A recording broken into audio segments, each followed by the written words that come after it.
Thanks, Ike. I'm Ryan Deloney, reporting here from downtown Los Angeles, April 2035. Yes, it seems we found ourselves entrenched in yet another worldwide pandemic. Many can't help but recall the situation we faced over 15 years ago, and I've returned to the financial district once again to report what's happening and tell you what's different this time around. In some ways, this year looks a lot like it did in 2021, with far-reaching ramifications across the globe.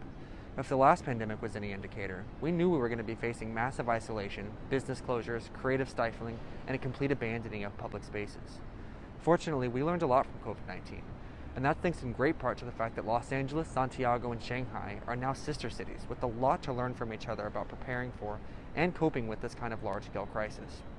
I'm reporting to you today in front of a brand new open-air arts and culture center, which is fast-tracked at the start of this pandemic and is already flourishing in major ways. In fact, I spoke to you from this very spot 15 years ago. Back then, it was abandoned and unused, but now it has been repurposed. I'm happy to report that the entire financial district, empty once again of office workers and corporate commuters, has been reimagined as a large-scale cultural space for performance, music, dance, cinema, and creative connection. The surrounding parking garages have all been converted into pop-up performance venues and drive-through entertainment experiences. This corporate courtyard is now the home of a brand new opera and a handful of upcoming stage shows and concerts, mind you with cutting-edge circulation and sanitation to keep everyone safe. Finally, with the help of brand new projection technology, these skyscrapers, which serve no other purpose to the companies renting them out, have now been transformed into the world's largest movie screens, so everyone in downtown can see them and participate in the magic of cinema.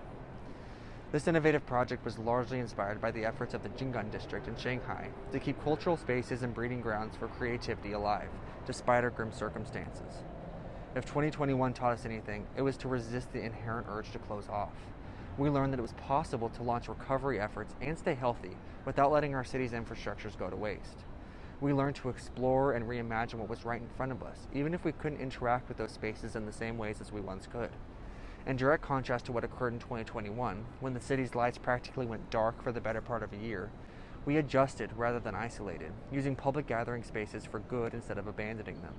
We've come a long way in the last decade. I was right when I predicted nothing would be the same after 2021. And as we look again toward a pandemic-free world in 2035, I can safely say we learned from our mistakes.